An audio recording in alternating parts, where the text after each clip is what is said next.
말씀의 제목은 복음전도라는 말씀을 통해서 함께 은혜 나누겠습니다. 사진을 좀 보고요. 우리 2차 전도 여행에 대한 내용을 좀 이렇게 그림을 보셨으면 되겠습니다. 사도 바울이 2차 전도 여행을 하는 중에 지난 16장까지는 빌립보에서 이렇게 말씀을 전했던 복음 내용을 봤고요. 이제 빌립보에서 이것이 17장에 나오는 말씀입니다. 아가야 지방이라고 하고요. 그리스 지역인데 남과 북으로 나누어서 북쪽 지역의 중요한 도시가 데살로니가이고요. 남쪽 지역의 중요한 도시가 아담입니다. 이태리와 같이 밀라노와 로마 이렇게 되어 있잖아요. 그리스 마케도니아 지역도 똑같습니다. 북쪽의 중요한 도시는 데살로니가, 남쪽은 아담입니다. 빌립보에서 데살로니가까지는 약 160km 정도 떨어져 있고요. 그리고 데살로니가에서 베레아까지는 60km 떨어져 있습니다. 이제 오늘 이 세 도시에서 일어나고 있는 이 상황들을 좀 이렇게 염두에 두고 말씀을 나누겠습니다. 조금 더 구체적으로 들어가서 이제 이 그림은 데살로니가 바닷가에 인접해 있는 곳이고요. 네. 데살로니가 시내 중심에 있었던 그 로마 시대 때 유적들이 지금 발굴되고 있는 중인데 그렇게 이렇게 그 당시 있었던 것 같습니다.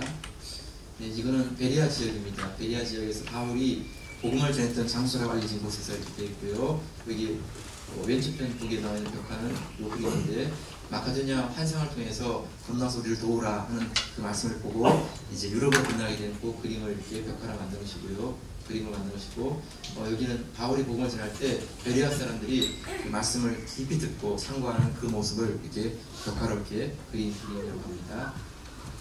여기는 베레아 지역에 나가 있는 유대인 회당이에요. 시나고그. 그러니까 아직까지 남아있는 유일한 그런 곳인데요.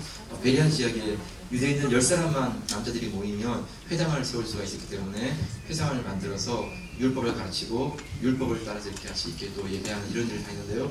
회당으로 남아있는 그 부분입니다. 여기는 이제 여러분 아시는 그 아덴이 있죠. 그렇죠? 아테네. 그 산 위에 이제 아크로폴리스 파르테논 신전이 있고 여러 건물들이 있는 곳이지요. 다른 곳에서 본 장면 그림이고요. 네, 파르테논 신전에 있는 그 그림들이 있는데요. 아테네에 한 25,000개 이런 그 신들에 대한 주상들이 있다고 하고요. 또 이 파르테논 신전에만 한 3,000개 이런 그 신들 조각이 있다고 하니까 참 당시 그리스의 그 문화와 또 경제력과 힘이 얼마나 했는가 되게 진정할 수 있겠습니다. 파르테논 신전에 있던 이 그림을 복원시킨 그런 그림인데요. 지금 이게 파르테논 신전이고요. 주위에 이런 여러 가지 건물들이 이렇게 있었거든요. 그런 모습이 이렇게 보여집니다. 이거는 그 아테네 안에 있는 제우스 신을 섬겼던 그 곳이라고 하고요. 일반적으로 사람들이 모여서 이렇게 대화를 나눴던 그런 아크로폴리스 정도의 그림이라고 합니다. 그리스 하면 그리스 철학이 유명하죠. 세 사람의 그 철학자들이 서양 철학사의 기초를 만들었는데 소크라테스입니다. 그 사람이 이런 말하기는 플라톤, 그러니까 이상국가를 만들었던 그리스의 정치의 그 이상적인 모습을 만들어보려 했던 사람이죠. 이 사람은 이제 아리스토텔레스입니다.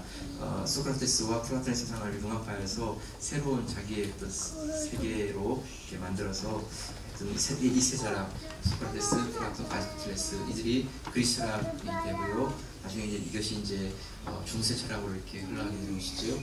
여기까지 한번 보시면 되겠습니다. 자, 이제 말씀을 좀 이렇게 다시 들어보죠. 사도행전에 보면 복음이 전달되어지는 단계가 세 가지로 이렇게 나오고 있습니다. 첫 번째가 뭐냐 하면 이제 예루살렘에서 시작된 복음이 유대와 사마리아로 퍼져가는데요. 그 중심에는 베드로가 있었습니다. 그렇죠? 이제 두 번째 단계는 뭐냐 하면 이제 예루살렘 교회를 중심으로 움직였던 그 복음 사역이 시리아 지역에 있는 안디옥으로 올라가게 되어서 안디옥에서 이제 세계 선교를 위한 이 선교사들을 파송하는 이런 일들이 일어나게 됐죠. 그 중심에는 바나바가 있었습니다. 네, 바나바를 중심으로 해서 안디옥 교회가 구성하고 선교사를 파송하게 되었죠. 세 번째 단계가 뭐냐면 이렇게 파송되어진 그 선교사들 바울과 바나바 두 사람이 가다가 아시아에서의 전도가 이제 막히게 되고 그 성령께서 유럽으로 이렇게 복음을 발전을 움직였죠. 그래서 이제 복음이 유럽으로 들어가게 되었습니다. 그 중심에는 1차, 2차, 3차 전도 여행을 이제 하게 된 사도 바울, 그 그가 중심이 되고 있습니다. 네, 지난주까지는 우리가 빌립보에 들어가서 복음을 전하다가 자주장사 루디아를 만나게 되었고 그가 변화되어서 이제 빌립보 교회를 이루는 일이 일어났고요. 특별히 또 여러분들 아시는 귀신을 여자로 쫓아왔다가 그 여자가 이렇게 귀신 당하게 되니까 주인이 화가 나서 바울과 실라를 고소하게 되었고 감옥에 들어가서 억울한 매를 맞고 그래서 찬송하는 가운데 간수가 변화되어서 이제 그도 빌립보 교회를 이루는 한 사람이 되었죠. 그래서 빌립보 교회가 최초로 만들어지게 되었습니다. 이제 오늘은 그 빌립보 지역에서 이제 내려와서 이제 데살로니가로 이렇게 오는 것이죠. 데살로니가 가서 복음을 전하는 바로 그 장면. 그런데 데살로니가, 베레아, 아덴 이 세 장소에서 복음을 전하는데 상황도 달랐고 사역의 내용도 달랐고 또 나타난 열매도 달랐습니다. 그래서 동일한 그 복음을 전하지만 드러나는 증거가 다른 이 세 가지 모습을 보면서 우리가 복음 전도에 대한 하나님의 지혜, 교훈을 좀 나누기를 원합니다. 자, 우선 첫 번째 데살로니가 전도에서 일어났던 일인데요. 1절 3절까지 같이 한번 볼까요? 이제 1절 3절 말씀 시작. 저희가 암비볼리와 아볼로니아로 다녀와 데살로니가에 이르니 거기 유대인의 회당이 있는지라 바울이 자기의 규례대로 저희에게로 데려가서 새 안식일에 성경을 가지고 강론하며 뜻을 풀어 그리스도가 해를 받고 죽은 자 가운데서 다시 살아야 할 것을 증명하고 이르되 내가 너에게 전하는 이 예수가 곧 그리스도라 하니. 이제 데살로니가에 이르게 되었습니다. 이제 그 회당에 들어가서 복음을 전하는데 새 안식일 동안 성경을 가지고 강론할 때도 있습니다. 새 안식일이니까 아마 길게 잡으면 21일이 되고요. 21일 동안 이렇게 말씀을 전하게 되고 또 짧게 잡으면 안식일에 먼저 들어갔다가 그 다음 월요일 그리고 또 안식일 그 다음 안식일 그러니까 15일이면 됩니다. 아마 15일 짧게 잡으면 길게 잡으면 21일 아마 그 기간 동안에 이렇게 성경을 풀어서 전하는 이런 곳이 데살로니가 지역이었습니다. 어떻게 짧은 시간 동안 복음을 전했나 봤더니 2절에 보면 성경을 가지고 강론하며 라고 되어 있고 또 3절에 보니까 뜻을 풀어 그리스도가 해를 받고 죽은 자 가운데 다시 살아야 할 것을 증명하고 라고 되어 있어요. 그러니까 강론했는데 그 강론의 내용이 뭐냐면 뜻을 풀어주었어요. 그러니까 어려운 말씀을 쉽게 풀어주고 사람들이 이해할 수 있는 그런 정도에서의 내용을 전달하는 그런 내용이었고요. 그리고 그 말씀을 전할 때 증명했다는 것이에요. 증명. 그러니까 말씀을 풀어주는 것과 함께 질문을 던지고 그 질문에 대해서 함께 생각해보는 가운데 그러면 하나님 말씀 어떻게 말씀하시는가 하는 것을 이렇게 찾아내고 그래서 질문과 대답을 통하여서 무엇이 맞는 것인가 옳은 것인가 를 증명해가는 이런 방식을 취했다는 것이에요. 네, 요즘으로 하면 강해설교예요. 강해설교. 말씀을 풀어주는 것에서만 그치는 게 아니라 우리의 상황에서 일어나고 있는 일에 대한 질문을 던지고 그 질문에 대해서 성경은 하나님 어떻게 말씀하시는가 하는 것을 함께 연구하고 생각하면서 그 말씀하시는 바가 맞다는 것을 증명해가는 이런 방식 강해설교죠. 그 강해설교의 주된 내용이 뭐냐 하면 십자가에서의 죽으심과 부활에 대한 내용이었어요. 3절 하반절에 보니까 이르되 내가 너에게 전한 이 예수가 곧 그리스도라 되어 있어요. 네, 구약에서 그 예언해 주었던 그 메시아에 대한 약속, 그 모든 약속이 예수 그분이 그리스도 메시아라는 것을 증명하는 것이다. 이분을 보여주는 것이다. 이것을 이렇게 증명했다는 것이에요. 바울이 전한 그 새 안식일 동안의 주된 핵심의 메시지가 뭐냐 하면 그리스도의 십자가의 죽으심과 부활하심, 구약에서 말씀하신 그 예언의 그 핵심이 바로 예수 그리스도이시고 그분의 십자가의 죽으심과 부활하심 이 내용이었다는 것이에요. 여러분 어떻게 보면 참 너무 단순해 보이는 말씀이죠. 또 어떻게 보면 우리가 다 알고 있는 그런 말씀들이 보이는데 여러분 복음은 참 놀라운 것이에요. 우리가 알고 있는 것 같은데요. 우리는 너무나 익숙한 복음 같지만 그 복음을 전할 때 사람들의 마음속에는요 하나님 놀라운 감동과 그 파도가 일어나는 것이에요. 특별히 데살로니가 지역은 되게 험악한 곳이었어요. 복음을 전할 때 깡패들이 나타나서 폭력을 휘두르고 그 복음 전도를 방해하였어요. 여러분 5절 같이 한번 볼까요? 5절 말씀 시작. 그러나 유대인들은 시기하여 저자의 어떤 괴악한 사람들을 데리고 때를 지어 성스럽게 하여 야손의 집에 달려들어 저희를 뱃속에 끌어내면서 데리고 찾았으나 시장에서 아마 움직이는 그런 조직 폭력배들을 데리다가 막 성안을 막 후동케 하고요. 또 바울이 전하는 복음을 전하지 못하도록 방해를 하였어요. 이들은 데살로니가뿐만 아니라 나중에 베레아까지 쫓아와가지고 그 방해를 하였어요. 그러니까 험악한 분위기, 좀 어수선한 분위기, 거친 분위기, 그 속에서 21일 동안 혹은 15일 동안 복음을 전하게 된 것이에요. 그런데 이게 짧은 시간 복음을 전했고 그 험악한 분위기 속에서 복음을 전했지만 데살로니가 안에 놀라운 변화가 일어났어요. 그 증거가 뭐냐면 데살로니가 전서 1장 3절에 보면 이렇게 되어 있죠. 같이 한번 볼게요. 시작. 너희의 믿음의 역사와 사랑의 수고와 우리 주 예수 그리스도에 대한 소망의 힘들을 우리 하나님 아버지 앞에서 쉬지 않고 기억하미니. 믿음의 역사가 나타났고 사랑의 수고가 있었고 소망의 인내를 가지고 그들이 교회를 섬기고 하나님 나라 복음을 증거하는 이런 삶을 살았어요. 이 그냥 몇몇 사람들에게만 나타나는 게 아니라 그 놀라운 모습이 사람들에게 감동을 주고 사람들 입에 소문을 타서 나중에는 그 마케도니아와 아가야 전 지역에 소문이 나는 이런 교회가 되었다는 것이에요. 데살로니가전서 1장 7절 8절이에요. 한 번 더 보세요. 시작. 그러므로 너희가 마케도니아와 아가야 모든 인자의 본이 되었는지라 주의 말씀이 너에게로부터 마게도냐와 아가야에만 들릴 뿐 아니라 하나님을 향하는 너희 믿음의 소문이 각처에 퍼짐으로 우리는 아무 말도 할 것이 없노라. 마케도니아와 아가야 전 지역에 소문이 퍼져갖고 믿는 자들의 본이 되었어요.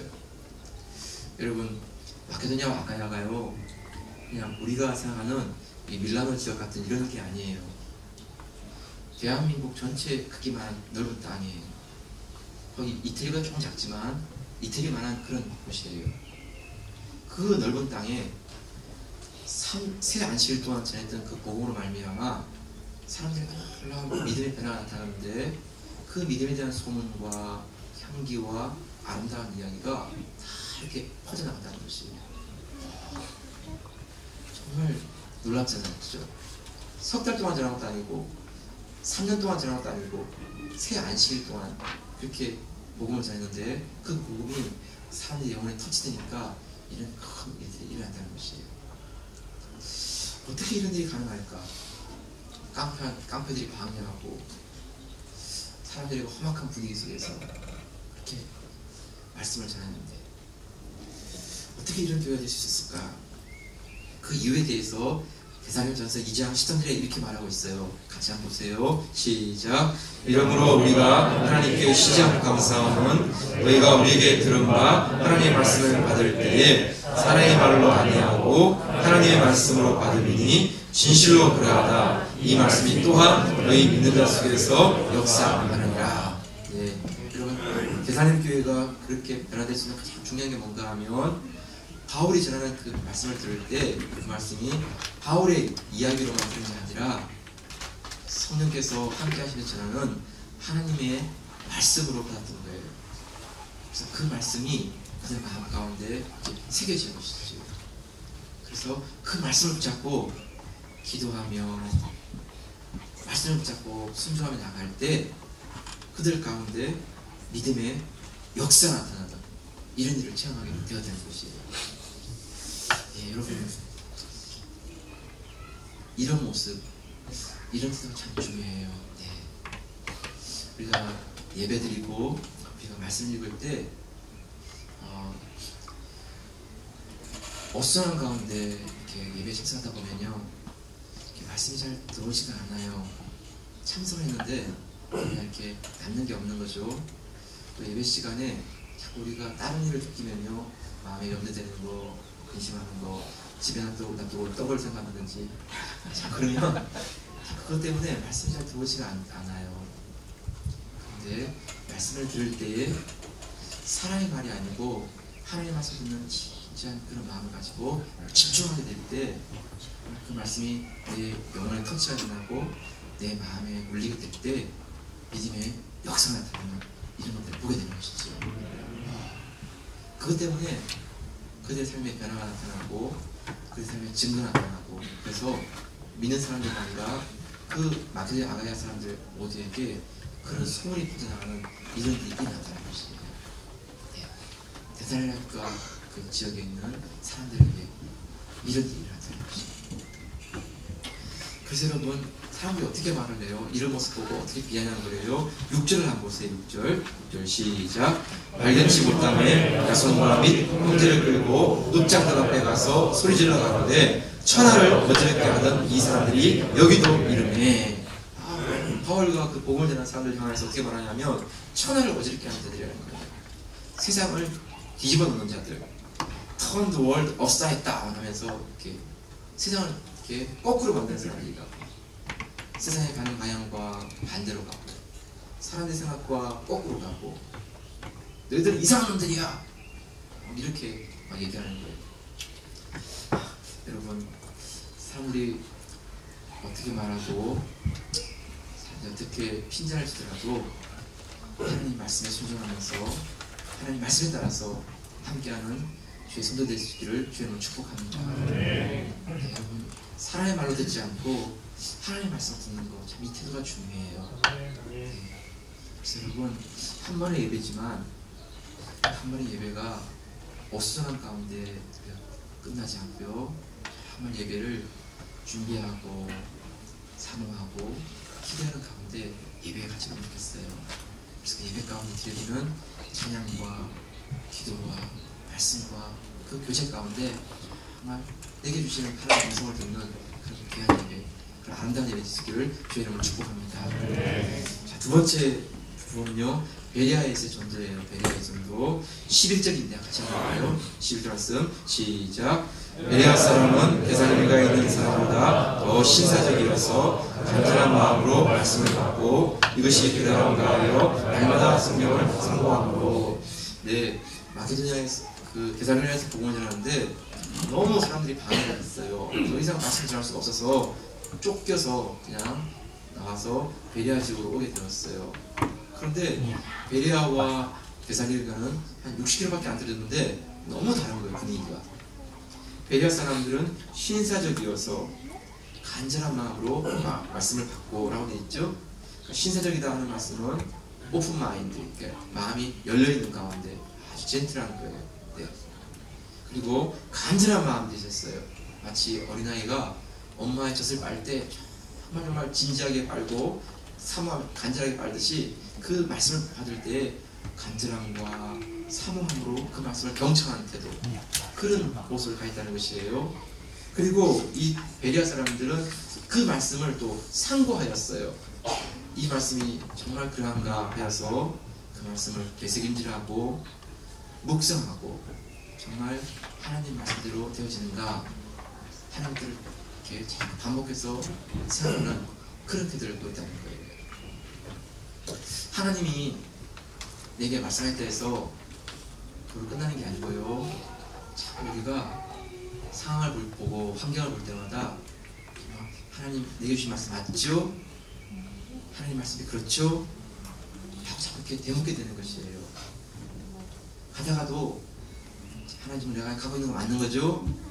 이렇게 되물으면서 정말 하나님 약속하신 말씀이 그렇죠? 하는 것을 확인하는 태도, 그러면서 더 하나님 말씀을 순종하고 하나님 말씀대로 가게 되는 이런 모습을 가지는 거예요. 이런 태도가 없으면 그냥 말씀이 왔다가 그냥 푹 가버리는 거죠. 말씀은 그렇고 내 삶은 따로 놀고 이렇게 되는 거예요. 네, 말씀을 상고하게 되면 우리의 환경 가운데, 상황 가운데 거듭거듭 말씀을 붙잡고 말씀을 확인하고 말씀을 되새김질하면서 말씀대로 순종하려는 이런 모습이 드러나는 것이에요. 여러분, 이런 일 때문에 베레아 지역에 큰 부흥이 일어났어요. 12절 말씀인데 한번 보세요. 12절 시작.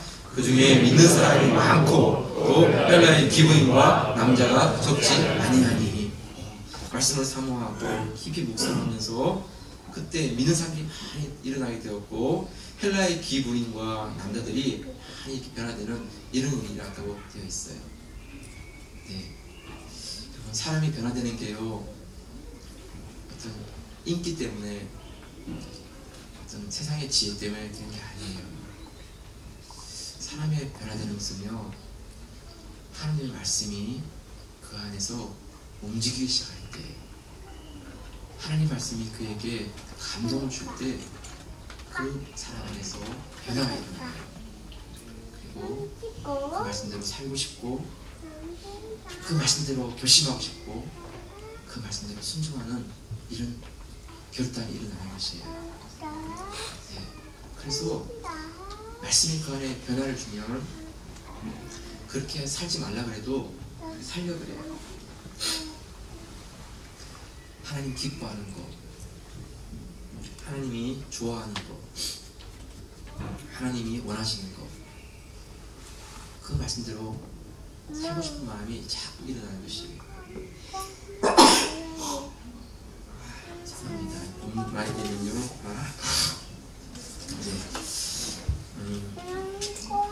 요셉은 노예였지만요, 하나님 그에게 말씀하신 꿈에 대한 약속을 가지고 있었기 때문에 노예로 살고 감옥에서 죄수로 살지만 삶이 흐트러지지 않았어요.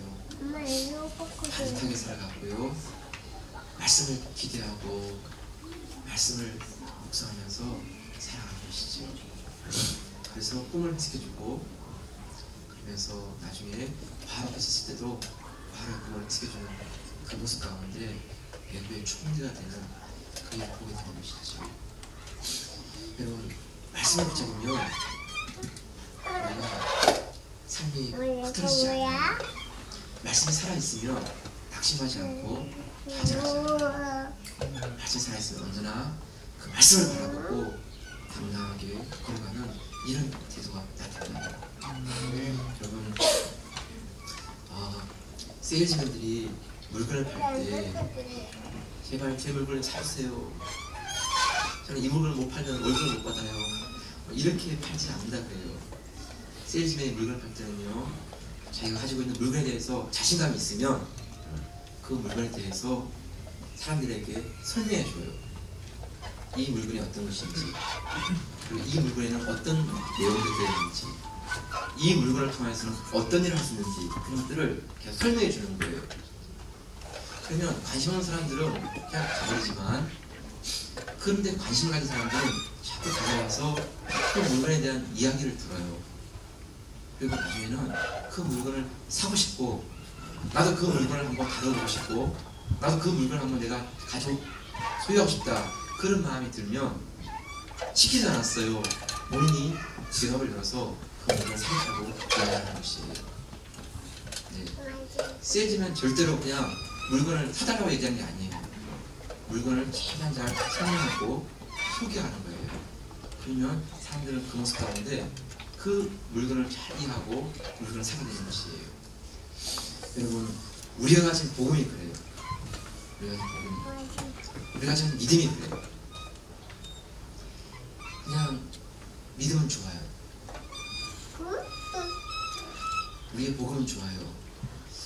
가 아니고 우리가 말씀을 상고하고 말씀을 묵상하고 기도 가운데 응답받고 체험되어진 그 일들을 우리가 이렇게 간증하는 거예요. 사람들에게 내가 받았던 말씀, 내가 기도했던 기도, 그것들을 이렇게 사람들에게 나눠주는 생각하는데, 그 속에 사람의 지혜와 사람의 능력으로 할 수 있는 게 아니고 정말 하나님이란 분이 뭔가가 있는 것 같아요. 뭔가 다른 게 있어. 세상 사람들하고 다른 뭔가가 있어. 그런 것에 대해서 자꾸 관심이 생기고 눈이 뜨기 시작하면 사람들은 그 말씀에, 그 기도에, 그 복음에 귀를 기울이고 관심을 가지는 이런 모습이 나타난다는 것이에요. 여러분, 중요한 것은 우리가 하나님 말씀을 묵상하고 기도 가운데 하나님의 응답과 체험을 경험하게 될 때 우리의 그 삶 가운데 사람들이 뭔가 다른 그것 때문에 관심을 가지고 다르게 보게 되는 이런 모습이 나타나는 것이에요. 그럼 베리아의 전도가 그냥 누군가가 뭔가 이벤트를 만들어가지고 이렇게 전도가 된 게 아니에요. 그렇죠? 말씀을 깊이 새기고 말씀을 묵상하고 기도를 하고 기도 응답을 받고 그런 믿음의 역사가 나타날 때 사람들 가운데 놀라운 변화가 일어나는 이런 일들을 이렇게 경험하는 것이죠. 네, 여러분, 우리 은혜교회 속에 기도가 쌓이고 기도가 거듭되면서 하나님이 보여주신 그 기도의 응답들이 고백되어지고 감정되고 체험되는 그런 놀라운 일들이 매주마다 함께 하시길 축복합니다. 네, 여러분, 그냥 들은 말씀이 아니고요, 말씀을 가지고 내 마음 가운데 새겨지는 그 한 말씀을 가지고 나아갈 때 하나님 말씀이 어떠한가 그러한가 하는 것들을 지켜보면서 하나님께서 그 약속대로 응답해 주셨어요, 그 말씀대로 이루어 주셨어요 하는 이런 고백을 할 때 우리 가운데 하나님 말씀 살아 움직이는 것을 우리가 경험하고 체험하는 그런 놀라운 은혜가 있기를 주님으로 축복합니다. 베레아 전도에서의 그런 전도는 이런 모습이었어요. 동일한 메시지를 할 때 그 말씀 받는 사람들의 태도가 너무나 달랐던 것이죠. 세 번째 아덴에서의 전도예요. 아덴에서 16절 10절 말씀이에요. 같이 한번 보겠습니다. 시작. 바울이 아덴에서 저희를 기다리다가 온승의 우상이 가득한 것을 보고 마음이 분하여 회당에서는 유대인과 공론하는 사람들과 또 저자에서는 날마다 만나는 사람들과 변론하니. 베레아에서 말씀을 전하는데 데살로니가에서 넘어온 사람들이 또 방해를 했어요. 그래서 그 베레아에서 더 이상 말씀을 전할 수 없어가지고 그냥 바울만 먼저 쫓겨서 이렇게 내려온 게 아덴이었어요. 아테네. 아직 실라와 디모데는 내려오지 않았습니다. 그래서 바울은 아마 아테네 그 시내를 이렇게 도시를 한번 둘러본 것 같아요. 근데 정말 너무 많은 돌로 만든 우상과 그 신상들을 보면서 마음 가운데 약간 분노가 일어났어요. 어떻게 이렇게 철학과 학문과 예술이 뛰어난 이 도시에서 이렇게 그 아무것도 아닌 우상들을 세워놓고 이런 우상들을 섬기는 일을 이렇게 많이 할까 하는 모습을 보면서 안타까운 마음과 함께 화가 났어요. 거룩한 분노죠. 예, 여러분, 우상은요 무식한 사람들만 이렇게 섬기는 게 아니에요. 미개한 사람만 점치는 게 아니에요. 문명이 발달하고 똑똑한 사람들도 같이 우상을 섬기고 점을 치고 무식한 사람들은 무식한 방법대로 그렇게 우상을 섬기고 유식한 사람들은 유식한 모습으로 우상을 섬겨요. 뉴에이지 또 이런저런 방법으로 교묘하게 우상을 섬기는 것이죠. 여러분, 바울이 그 아덴을 돌아보는 가운데요, 참 그 마음 가운데 참 그 마음과 속상한 일이 일어났어요. 25,000개 우상 신상인 것을 보았고 또 파르테논 신대에는 3,000개의 그런 우상들 새겨진 것을 보면서요.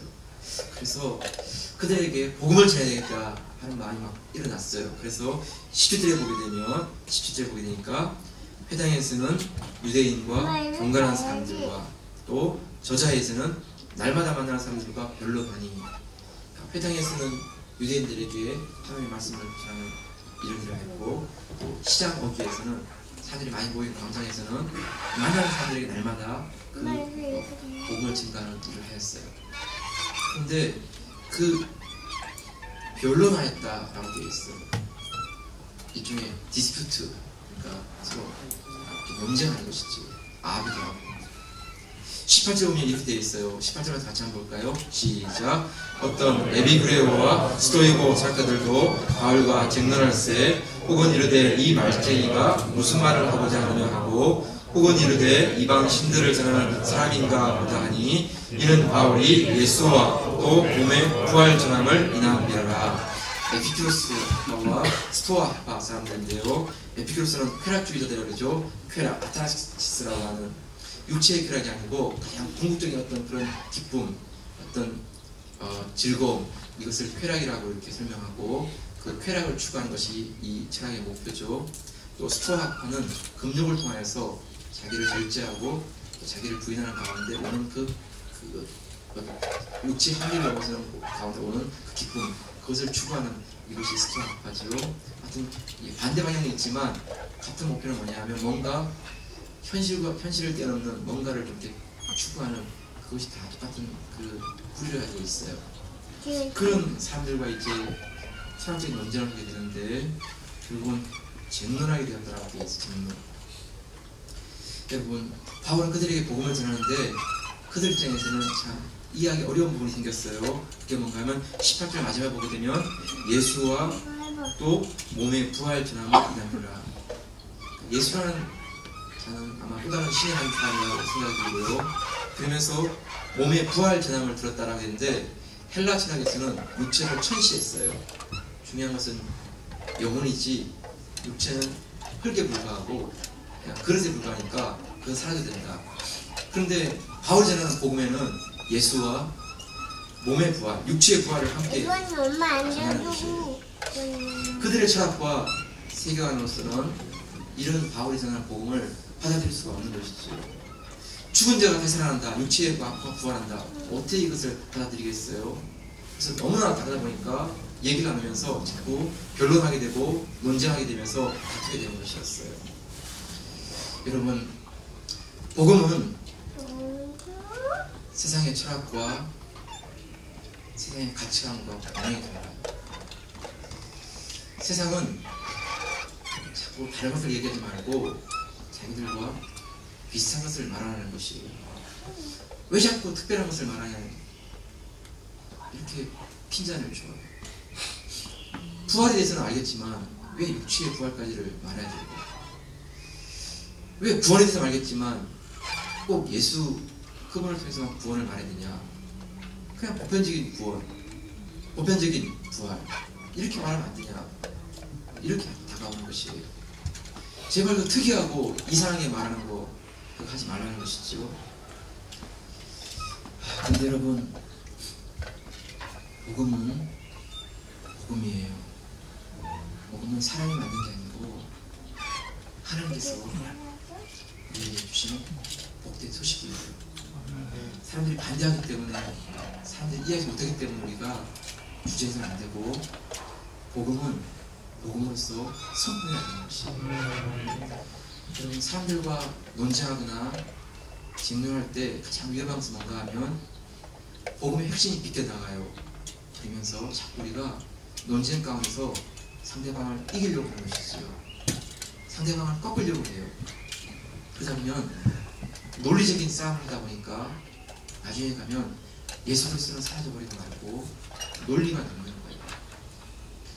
결국 서로가 갈라지기만 하지 복음을 받아들일 수 있고 예수 그리스도를 받아들일 수 있는 그런 마음을 가지지 못하게 되는 것이에요. 복음을 전할 때 있어서 가장 중요한 부분은요, 그냥 선포예요. 선포.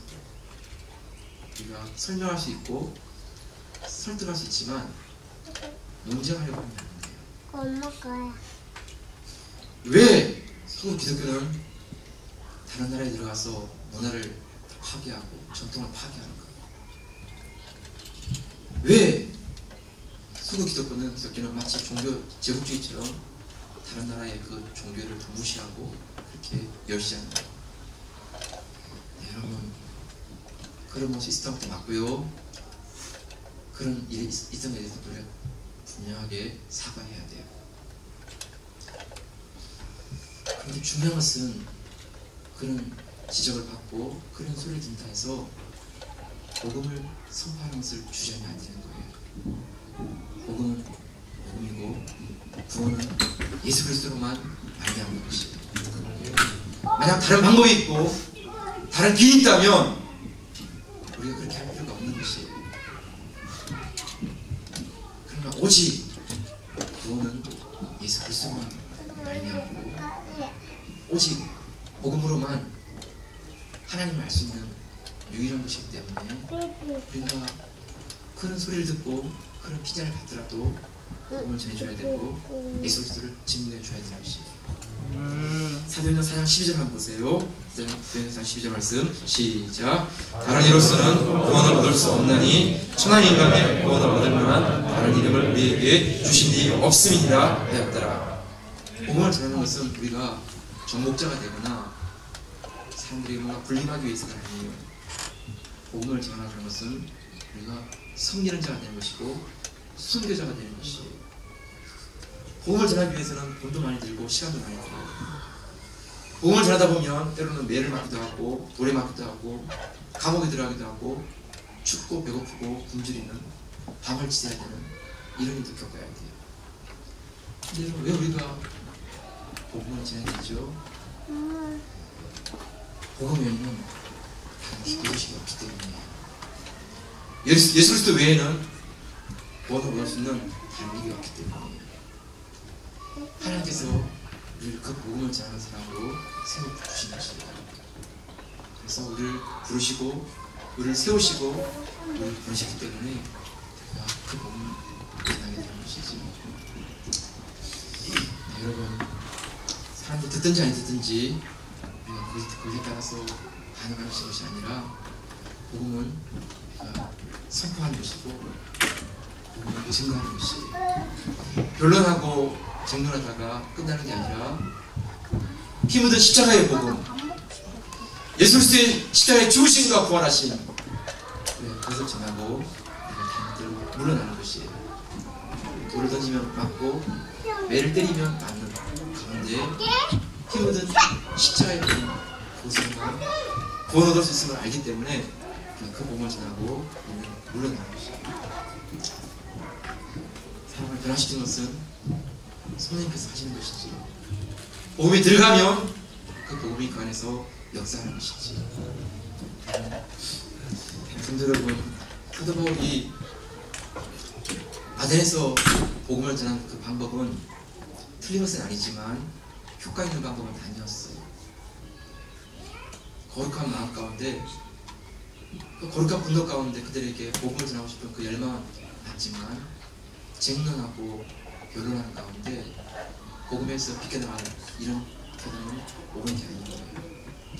사도 바울의 1차, 2차, 3차 전도 여행 가운데 유일하게 교회가 세워지지 않은 곳, 그것이 아테네예요. 여러분, 정말 우리가 조심해야 할 부분은 바로 이것이에요. 우리가 얼마든지 논리적인 싸움을 할 수 있고 지식의 싸움을 할 수 있지만 그렇게 하면 안 돼요. 우리 스스로가 바보가 돼야 되고 예수 그리스도 한 번 외에는 아무것도 알지 않게 결심하고 오직 십자가의 복음, 피 묻은 복음, 그 복음을 전하고 내가 나오는 것이에요. 나머지는 하나님이 하시는 것이지. 네, 여러분, 오늘 우리는 데살로니가, 베레아, 아덴에서 복음을 전하는 바울의 모습을 보았어요. 결국 교회가 선포해야 될 메시지는 예수 그리스도의 십자가의 죽으심과 부활하심, 그 복음을 전하는 것이에요. 때로는 방해가 있고, 때로는 진지하게 그 말씀을 듣고, 때로는 쟁론과 변론을 하고 하는 일이 벌어지지만 결국 가장 중요한 것은 성령께서 그 복음을 사용해서 사람들을 움직이시고 변화시켜 가는 것이죠. 여러분, 우리에게 있는 것이 아니라 하나님께 있어요. 우리의 역할은 그 복음을 전하는 것이에요. 찬양을 통해, 기도를 통해, 말씀을 통해, 가장 중요한 것은 우리 예배와 교제를 통해 그 복음이 드러나게 하는 것이지. 우리가 은혜교회가 이 땅에 있는 동안에 우리가 이 십자가의 복음, 예수께서 피 묻은 복음, 그 복음을 노래하고 전하는 큰 교회 쓰임 받기를 소원합니다. 우리의 능력과 우리의 지혜가 아니고요, 하나님께서 우리를 사용해 주시는 것이지요. 그 부르심 가운데 겸손하게 원하고 온전하게 순종할 수 있는 그런 교회가 성도될 수 있기를 주의 이름으로 축복합니다. 자, 같이 기도하겠습니다. 하나님,